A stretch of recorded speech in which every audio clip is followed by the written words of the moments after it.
이스라엘과 중동 간의 전쟁이 벌어졌을 때였습니다.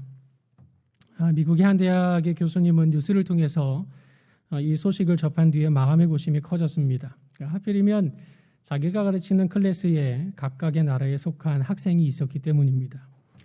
교수님은 다음날 아침에 수업을 시작하면서 전쟁에 대한 안타까운 소식을 전하면서 위로와 당부의 말을 전했습니다.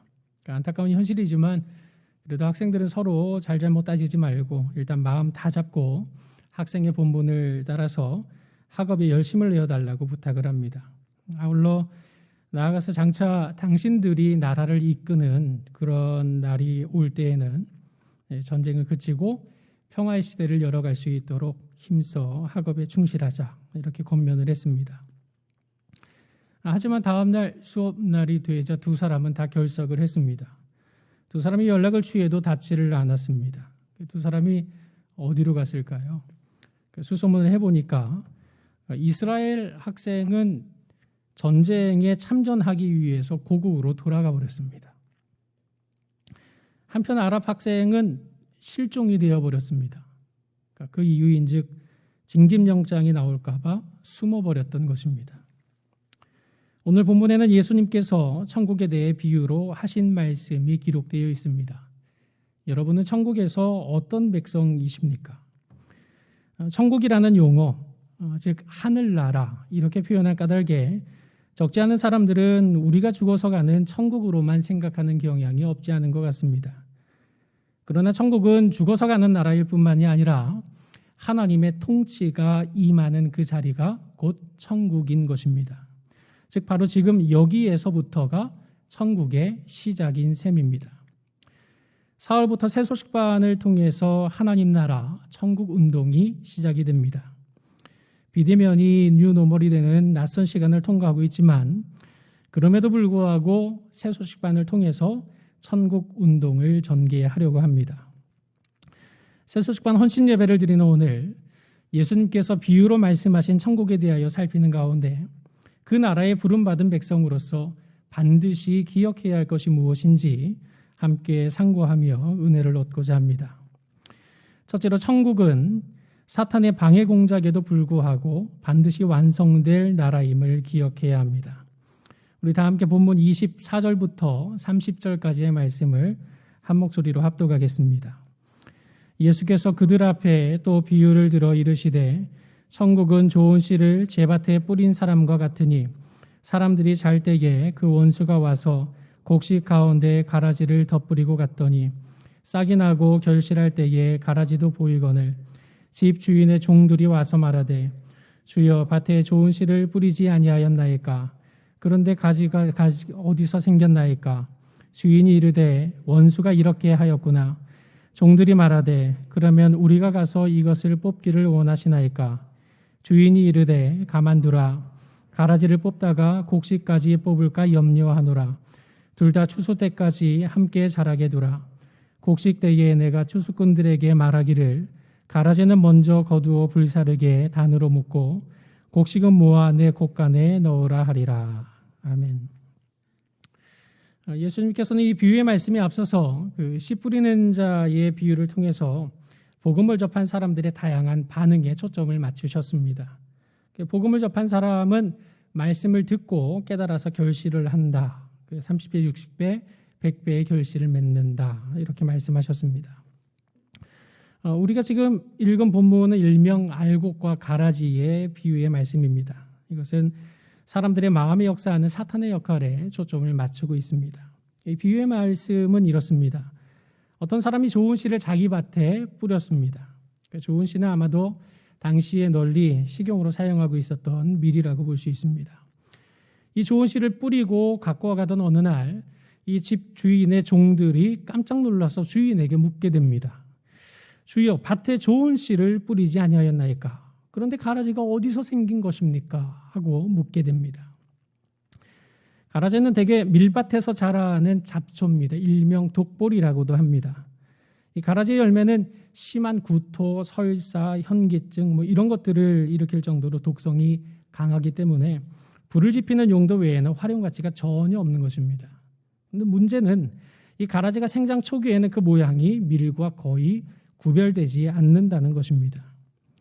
이런 특성 때문에 당시에는 때로 미워하는 사람이나 원수의 밭에 의도적으로 가라지를 뿌리는 경우들이 있어서 이런 사람들을 처벌하는 법이 제정되기도 했습니다. 하지만 가라지는 자라면서 알곡과 그 차이를 뚜렷이 나타내기 시작합니다. 가라지는 이삭이 피면 밀보다 훨씬 웃자라고 또 색깔도 짙어지게 됩니다. 또 밀은 익으면 그 알곡 때문에 누렇게 되고 고개를 숙이는 반면 가라지는 검게 변하면서 그 알곡이 없기 때문에 나달이 없기 때문에 곧게 서 있게 됩니다. 그래서 종들은 싹이 나고 결실할 때 가라지가 보이기 시작했던 까닭에 깜짝 놀라서 주인에게 물었던 것입니다. 우리가 분명히 좋은 씨를 뿌렸는데 이 가라지는 도대체 어디에서 나타난 것입니까? 밭의 주인은 누가 이런 짓을 했는지 아주 명확하게 알고 있었습니다. 원수가 이렇게 하였구나. 25절에 기록한 대로 사람들이 잘 때, 즉 아무도 모를 때 원수가 와서 곡식 가운데 가라지를 덧뿌리고 갔던 것입니다. 예수님께서 말씀하신 비유에 등장하는 것들의 실체가 무엇입니까?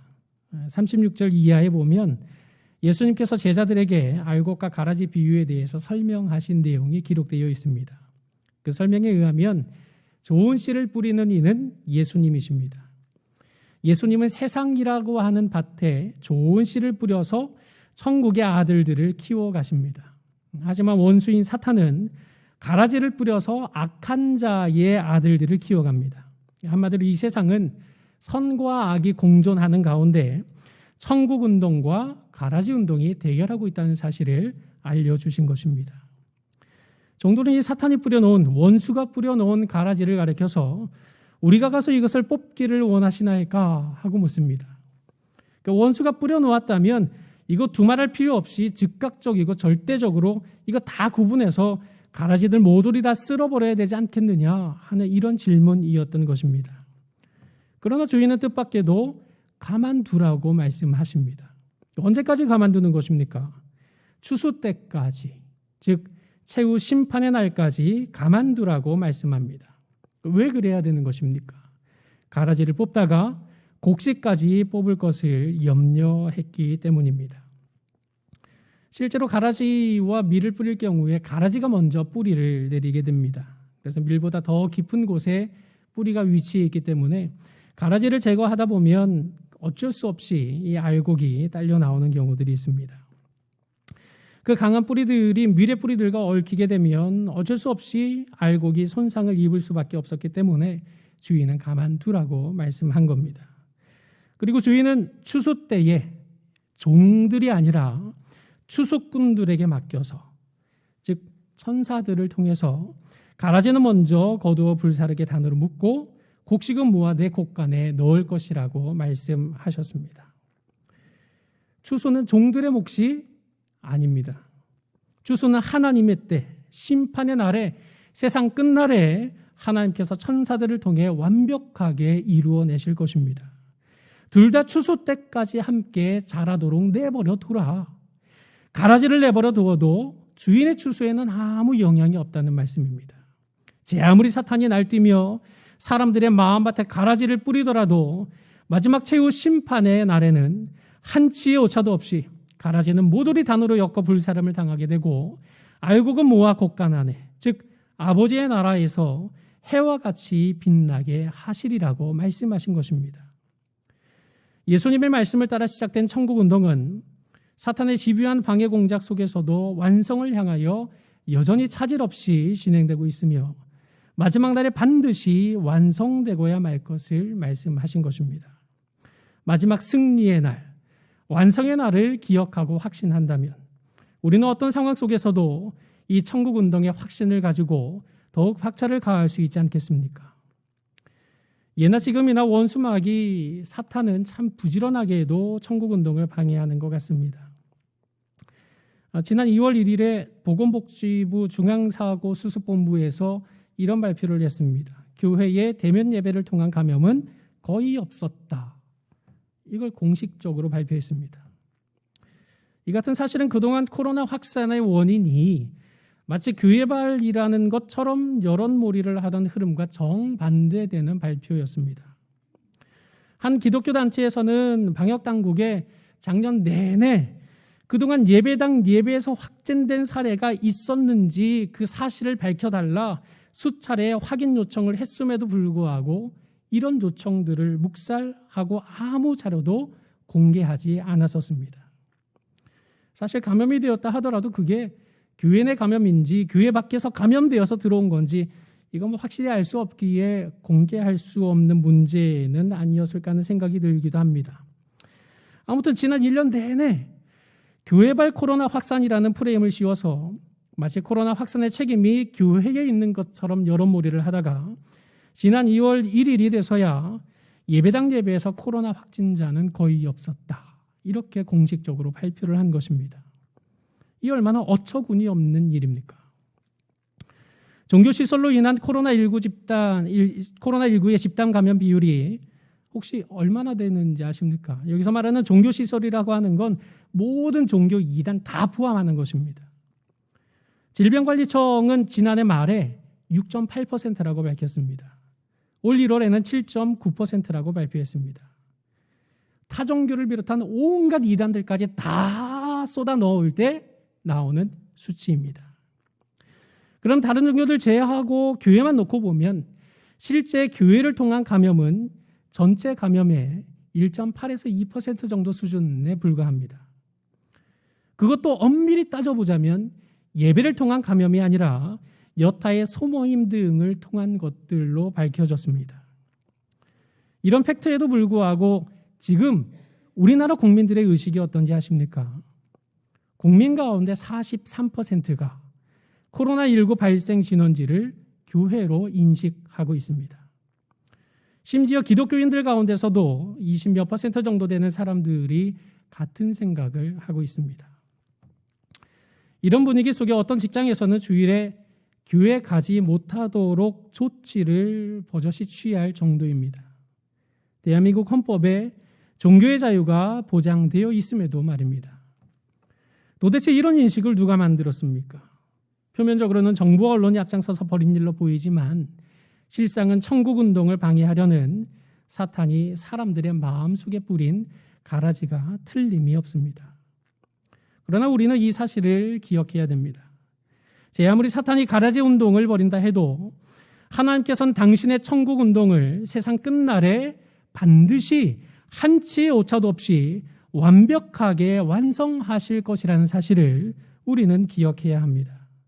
개인적 종말의 날이 이를 때, 나아가 우주적 종말을 맞이하게 되는 추수 때에 하나님은 당신의 구원하실 자를 결코 하나도 잃어버리지 않으시고 그때의 의인들은 자기 아버지의 나라에서 해와 같이 빛나게 하실 것이 틀림이 없습니다. 가룟유다라는 가라지가 있었음에도 불구하고 도리어 하나님의 약속은 성취되고 말지 않았습니까? 로마를 비롯하여 오늘까지 존재하는 수많은 가라지의 세력들이 천국운동을 방해하고자 시대마다 사람들의 시선을 끌어내리고 틈마다 사람들의 마음에 거짓의 영을 심었지만 천국운동은 조금의 손해도 없이 최후 심판과 완성을 향해서 오늘도 계속해서 진행되고 있는 것입니다. 그러므로 사탄의 방해 공작 속에서도 하나님의 나라가 완성될 그날을 확신하는 마음을 굳게 붙잡는 가운데 우리 몫에 태인 천국운동을 더욱 힘있게 펼쳐나가는 성도들이 되시기를 바랍니다. 둘째로 천국은 비록 작고 초라해 보일지라도 반드시 번성할 나라임을 기억해야 합니다. 우리 다 함께 본문 31절로 33절까지의 말씀을 한 목소리로 합독하겠습니다. 또 비유를 들어 이르시되 천국은 마치 사람이 자기 밭에 갖다 심은 겨자씨 한 알 같으니 이는 모든 씨보다 작은 것이로되 자란 후에는 풀보다 커서 나무가 되매 공중의 새들이 와서 그 가지에 깃들이느니라. 또 비유로 말씀하시되 천국은 마치 여자가 가루 서말 속에 갖다 넣어 전부 부풀게 한 누룩과 같으니라. 아멘. 예수님께서는 계속해서 비유로 천국을 설명을 하십니다. 이번에는 천국은 마치 사람이 자기 밭에 갖다 심은 겨자씨 한 알 같다고 비유로 말씀을 하십니다. 어떤 사람이 자기 밭에 겨자씨를 갖다 심었습니다. 그것도 여러 개가 아니고 하나를 심었을 뿐입니다. 이 겨자씨의 크기는 모든 씨보다 작은 것이라고 했습니다. 이 겨자씨의 크기는 보신 분은 아시겠지만 그냥 볼펜 가지고 저만한 콕 찍어 놓은 정도라고 생각을 하시면 되겠습니다. 이 작디 작은 겨자씨 하나를 자기 밭에 심은 일, 이것이 과연 사람들의 주목을 끌 만한 일이 되겠습니까? 하지만 아무도 주목하지 않았고 기대하지도 않았던 그 씨앗은 실로 놀랍게 성장을 이루게 됩니다. 겨자씨 하나리 자란 후에는 보통의 풀보다 커지게 됩니다. 겨자씨는 크게 자라면 대개 3에서 4m 정도까지 자라난다고 합니다. 우리나라의 유채꽃처럼 그 노란 꽃을 피우기도 합니다. 이스라엘에는 갈릴리 바다 그 주변에 흔히 볼 수 있는 식물이기도 합니다. 한번 상상해 보시기 바랍니다. 봄바람에 찰랑찰랑한 물결이 있는 갈릴리 바다 주변에 작디 작은 겨자씨들이 싹을 틔우고 자라나서 우리나라 제주도의 유채꽃처럼 노란 꽃을 흐드러지게 피워놓습니다. 그곳에 공중에 새들이 와서 청아한 소리로 지저귀면서 그 가지에 깃들이는 모습, 이건 정말 상상만 해도 아름다운 모습이지 않습니까? 예수님께서는 비유 속에서 다 자란 겨자를 나무로 부르셨는데 사실 나무로 부르는 것은 과장입니다. 이스라엘에는 겨자 나무도 있고 겨자 풀, 겨자 채도 있습니다. 그런데 본문에서 예수님께서 말씀하신 것은 겨자 나무가 아니라 겨자 풀입니다. 그럼에도 불구하고 예수님께서 과장되게 나무라고 표현하신 이유가 무엇입니까?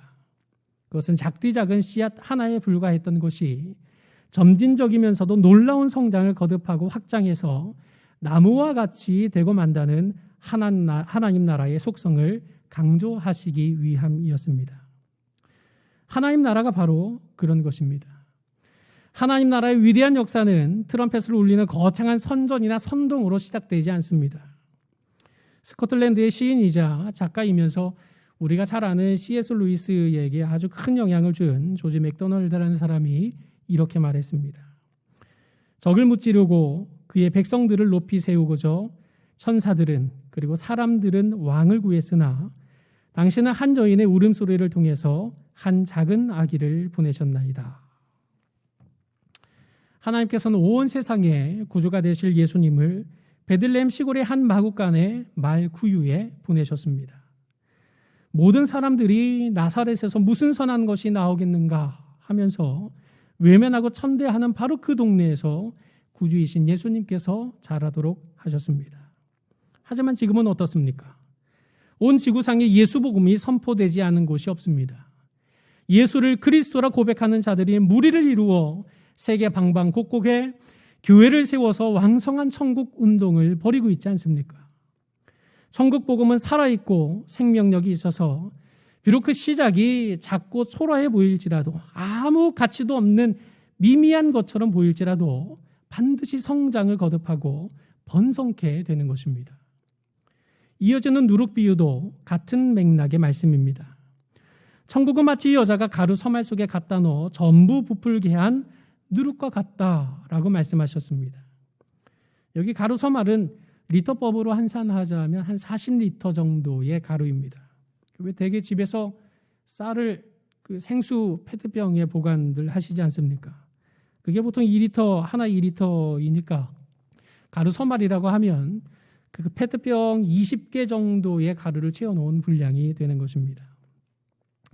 일반적으로 집에서 살림을 하면서 가루 서말이라고 하는 엄청난 분량을 가지고 조리하는 경우는 극히 드물 것입니다. 그런데도 예수님께서 가루 서말이라고 말씀하시는 것, 이것도 일종의 과장법입니다. 즉 가루 서말이라고 하는 엄청나게 많은 양에 비해 누룩은 극히 적은 양에 불과합니다. 그럼에도 불구하고 누룩은 눈에 띄지 않게 반죽에 곳곳에 퍼져나가서 그 전부를 부풀게 하고야 만다는 사실을 말씀하신 것입니다. 이렇게 작은 씨앗이 뭘 할 수 있을까 싶은데 새들이 깃들일 만큼 성장하게 됩니다. 이 적은 누룩이 무엇을 할까 싶지만 그것은 반죽 전부를 부풀게 만들고야 마는 것입니다. 하나님 나라, 천국 운동이 바로 이와 같은 것입니다. 천국 운동은 살아있는 운동이고 생명 사역이기 때문에 제 아무리 작고 초라해 보일지라도 이것이 무슨 의미가 있겠나 싶은 것일지라도 그것은 반드시 놀랍도록 성장하고 자라나도록 하나님이 역사해 가시는 것입니다. 베들레헴 시골의 작고 초라한 마곡간 안에서 탄생하신 예수님께서 선포하신 하나님 나라는 겸손하게 시작되었지만 비밀스럽게 온 세상을 점령해 나갔습니다. 어느 날 눈을 떠보니 60만 톤 세리가 자기를 내려놓고 복음을 위해 헌신합니다. 무식쟁이 어부가 사람을 낚는 어부로 귀하게 쓰임받게 됩니다.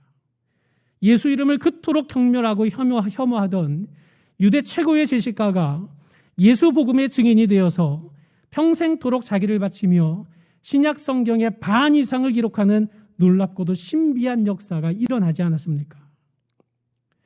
예수님으로부터 12명의 제자가 세워졌습니다. 그런데 오순절 성령께서 강림하셨던 마가의 다락방에는 120명이 모여 있었습니다. 120명이 성령을 받아 예수는 그리스도라고 선포하기 시작한 바로 그날에 3,000명이 예수님을 구주로 고백하게 되었습니다. 성전 미문에 앉아 구걸하던 안전뱅이를 일으켜 세운 뒤 복음을 선포하니 그 솔로몬 행각에서는 그 복음을 들은 5,000명이 주께로 돌아오는 역사가 일어났습니다. 참으로 작고 보잘것없어 보이는 것으로 시작된 복음이 이토록 놀랍게 부흥하고 성장하게 되었던 것입니다. 이것이 바로 겨자씨가 자라고 누르기 전부 부풀게 만든 열매가 아니고 무엇입니까? 천국 운동이 바로 이와 같은 것입니다. 천국 복음은 살아있고 생명력이 있어서 자라게 하고 성장하게 하고 부풀게 하도록 하는 운동이 되는 것입니다. 이 천국 운동을 교회적으로 볼 때 어떻습니까? 1974년 을지로 창고에 서건태 원로 목사님을 통해서 경향교회가 개척됐습니다. 작고 초라한 개척교회 누가 알아주기나 했겠습니까? 월세조차도 내릴 형편이 되지 못되어서 듣지 않을 소리까지 들어야 했던 볼품없던 개척교회가 지금 어떤 모습이 되었습니까? 하나님께서 경향교회를 통한 천국운동에 은혜를 베푸르신 까닭에 놀랍게도 오늘날 강서 중심의 교회 운동을 왕성히 펼쳐나갈 수 있도록 역사해 주시지 않았습니까? 을지로 창고에서 조그맣게 시작된 천국운동이 이제는 경양학원과 우성학원과 경양복지재단, 별들의 학교 운동, 세계선교운동으로 확산될 것, 이건 누가 알았습니까? 이것은 바로 복음의 능력이요 복음의 신비 아니고서는 설명할 길이 없는 역사인 것입니다. 개인적으로는 어떻습니까? 앞서 새소식반에서 준비한 영상들을 보셨습니다. 새소식반을 통해서 전도되어서 하나님 나라에 잘 박힌 목과 같이 쓰임받는 분들을 보셨습니다. 놀이터에서 전하는 복음, 이거 거창해봐야 얼마나 거창하겠습니까? 가정을 오픈해서 그 가정에서 처소에서 천국운동의 장을 열어서 복음을 전하는 것 화려해봐야 얼마나 화려되고 세련돼봐야 얼마나 세련되겠습니까? 하지만 겨자씨 하늘과 같은 복음에 어린아이들이 믿음으로 자라는 역사가 일어났습니다. 새소식반에 참여한 부모님의 마음에 복음이 누룩과 같이 퍼져서 성장하게 되는 신비하고도 기쁜 증거를 우리는 목도하지 않습니까? 하나님께서는 참으로 작고도 보잘것없는 존재들을 통해서 일하십니다. 우리 각자가 얼마나 작고 연약합니까? 온 우주 만물 가운데 우리 각 사람이 차지하는 비중이 과연 얼마나 되겠습니까? 제가 중학교 때인지 고등학교 때인지 우주의 끝이 과연 어디일까 하는 생각을 해본 적이 있습니다. 우주를 향해서 일직선으로 쭉 가다 보면 어딘가에는 끝이 있는 것인가? 만약에 그 끝이 있다면 그 끝은 벽으로 둘러싸여 있을 텐데 그럼 그 벽은 얼마나 광대해야 되는 것인가?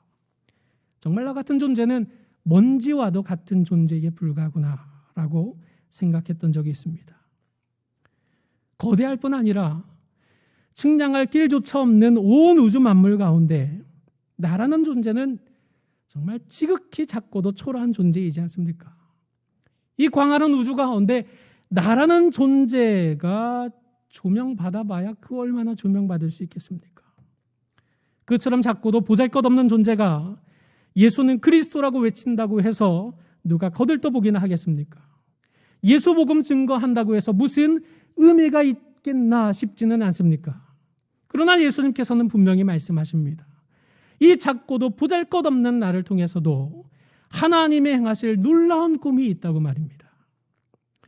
그러므로 복음이 선포되는 곳에는 반드시 생명의 성령의 역사가 일어난다는 이 신비로운 사실을 확신하는 가운데 새소식반을 통하여 또 각자 개인 구령 운동을 통하여 점진적으로 성장하는 천국운동의 기쁨에 함께 동참하는 성도들이 되시기를 바랍니다. 사랑하는 성도님들, 특별히 이 어려운 시기에도 새소식반을 위해서 헌신하시기로 작정하신 25개 처소의 봉사자 여러분, 제2차 세계대전이 벌어졌을 때 독일군은 전략이나 전술이나 무기나 보급 여러 면에 있어서 다방면에 있어서 연합군보다 훨씬 우위를 점하고 있었습니다. 그런데 결과는 연합군에 패배하고 말았습니다. 그 이유로는 독일의 공군력 약화를 꼽습니다. 물론 처음에 공군력도 독일이 앞서 있었던 것은 틀림이 없었습니다. 하지만 목숨을 건 연합군의 공중폭격에 독일은 속수무책으로 당할 수밖에 없었습니다. 이 연합군의 목숨을 건 공중폭격으로 인해서 그때부터 독일군은 패망의 길로 들어서기 시작했던 것입니다. 당시 연합군의 공군은 출격하면 다시 돌아오지 못하는 일이 다반사였습니다. 출격 명령은 곧 자기 목숨을 내놓아야 한다는 것을 너무나도 잘 알고 있었습니다. 그럼에도 불구하고 연합군의 조종사들은 죽음을 내놓을 각오로 전쟁에 임했던 것입니다. 그런 상황에 한 출격을 준비하는 공군 조종사의 인터뷰 내용을 다큐멘터리를 통해서 본 적이 있습니다. 그때 이 인터뷰 내용이 이렇습니다. 우리의 희생이 전쟁을 종식시키고 인류에게 평화를 가져다 주는 것을 저는 확신합니다. 어느 나라, 어느 인생을 막론하고 희생이 수반되지 않는 곳에 어찌 평화가 있을 수 있겠습니까? 아주 당차게 인터뷰를 하는 모습을 봤습니다. 그때 그처럼 당찬 인터뷰를 한 그 사람이 그 전쟁통에 살아남았는지 죽었는지 알 길은 없습니다. 그러나 결과적으로 그들의 희생은 헛되지 않았습니다. 전쟁은 종식되고 평화가 찾아왔습니다. 하지만 그것은 그 누구도 보장해주지 않는 것이었습니다. 그럼에도 불구하고 그들은 전쟁이 마칠 수만 있다면, 평화가 정착될 수만 있다면 이 한 가지의 소원과 바람만 가지고도 자기 목숨을 그처럼 조금도 아끼지 않았던 것입니다. 그에 비하면 우리는 하나님의 은혜로 참으로 진동치 못할 영원한 나라, 승리의 나라를 받았으니 우리 모두 다 경건함과 두려움으로 하나님을 기쁘시게 섬겨야 마땅하지 않겠습니까? 하나님께서는 최후 심판을 통해서 사탄의 모든 방해 공작에 마침표를 찍으실 것입니다. 뿐만 아니라 작고 보잘것없는 존재를 사용하셔서 공중의 새가 깃들이는 놀라운 성장을 이룬 이런 나라를 완성하실 것입니다. 그러므로 사탄의 방해 공작 속에서도 하나님의 나라가 완성될 그날을 바라보는 가운데 복음이 선포되는 곳에는 반드시 생명의 결실이 따른다는 사실을 굳게 붙잡고 새소식반을 통하여 또 개인 구령 운동을 통하여 천국 운동의 기쁨에 동참하는 우리 모든 성도님들이 되시기를 주님의 이름으로 간절히 축원합니다.